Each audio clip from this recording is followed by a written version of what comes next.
Hi there, this is Harleen Baga and I'm coming to you from Soul Therapy. I am a multidisciplinary psychotherapist, a psychologist, and a life coach. Today we're going to be talking about the mistakes that we make in defining ourselves. There is a trend that is happening these days, especially with the media, where we are asked to remain and be true to ourselves.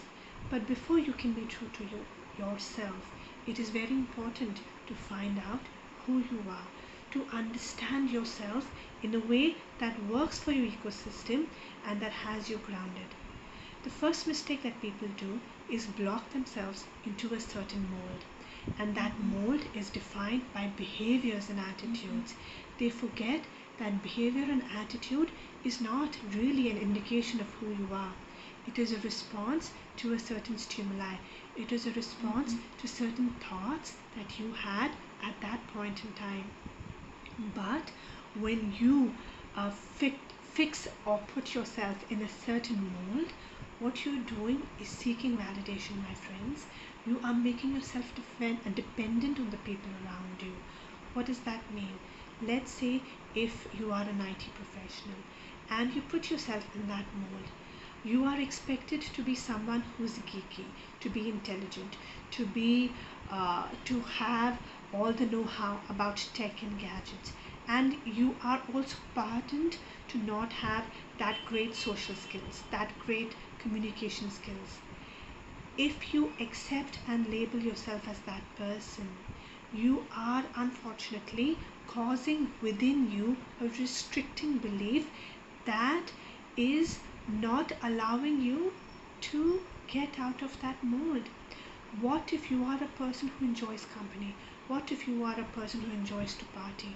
What if you are a person who enjoys socializing with people? Is that something that you want to give away and take away from your life?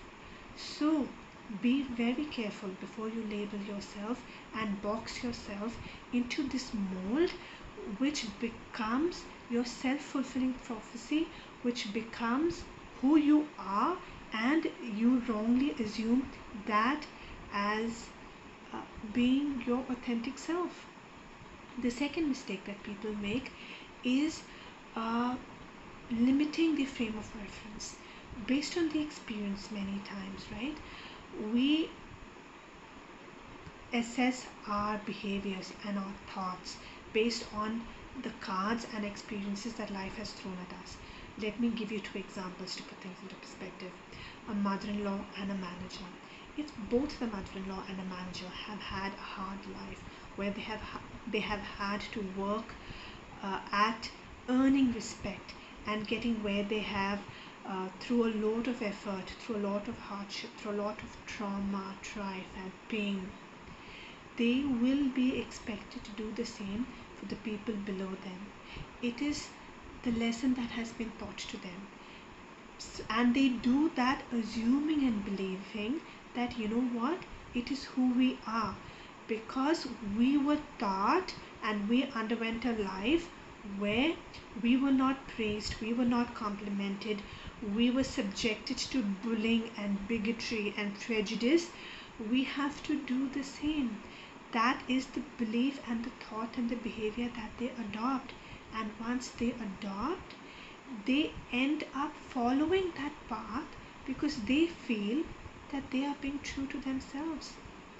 Once again, that is not the right way of defining yourself, because once you do that, what you have unfortunately done, my friends, is adopted a fixed mindset, a mindset that blocks you and cages you in a particular thought process and a particular mindset where what you think and what you believe is the only thing that is right. Anything outside of your aura or your thinking process becomes wrong, and that unfortunately is not the way the world works. Fixed mindset cannot be the right mindset, and following on the path of fixed mindset, calling it true to you, is only detrimental to you. The third thing that people do is, let's say you have the ability and you have that kind of self-awareness where you have a clear idea of who you are and you have a vision for yourself on where you want to be and where you want to go. That's great. If you have actually identified yourself and have a vision in mind, go for it. My only suggestion to you is, make sure the vision that you have in mind for yourself actually works for your ecosystem.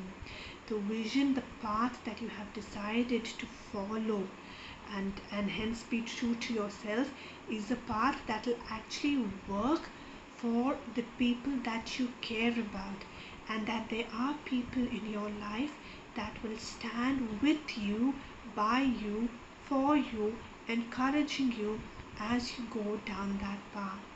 Keep in mind, people sometimes lose a lot of people on the way when you are walking towards that vision, and that's quite normal. So it's quite possible that when that happens, you feel lonely, you feel insecure, and you start questioning yourself. If that happens, remember that it is quite a natural process. If you have people that matter to you alongside you as you walk down your path, then that means that you have truly found yourself. You are actually being authentic to who you are, and you have nothing to worry about.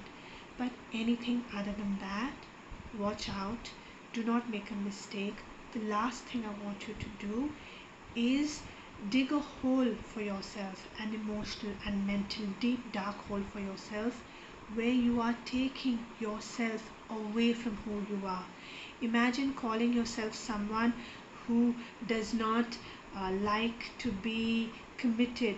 Imagine telling yourself that, you know what, I do not believe in love, I don't believe in relationships. By telling yourself and feeding yourself that kind of information, this is the first thing that I told you about, where you're defining yourself with your behaviors and attitudes. You are putting yourself into a deep dark hole of loneliness and sadness, which is not going to be really happy for you. So before defining yourself, find who you are. To find who you are, either introspect and talk to the people around you, or come find a life coach who can help you figure out your vision, your dream, your concept, your self-worth and your self-esteem, independent of anyone around you. This is Harleen Banga signing out.